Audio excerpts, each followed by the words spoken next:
جہلم کی تحصیل سہاوا ترقی tool plaza پر محکمہ انسداد منشیات نے کامیاب کارروائی کی، جس کی تفصیلات جانتے ہیں سہاوا سے نمائندہ جی نیوز محمد نبیل حسن سے۔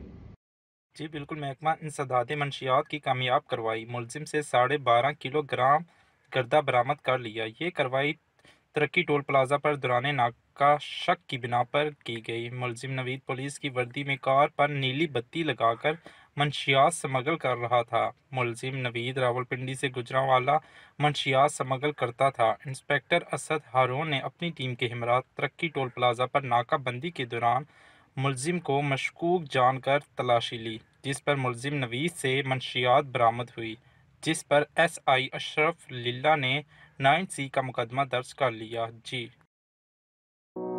گجرات کی تاریخ میں پہلی بار Sims Mart and kitchen online shopping کے ذریعے آپ گھر بیٹھے بٹھائے گوشت، فروٹ، سبزیاں، دالیں اور کریانہ کی تمام چیزیں فری ہوم ڈیلیوری پر حاصل کریں۔ تو ابھی کال کیجئے 03-111-44392۔ آپ ہماری ویب سائٹ بھی وزٹ کر سکتے ہیں www.samsmart.pk۔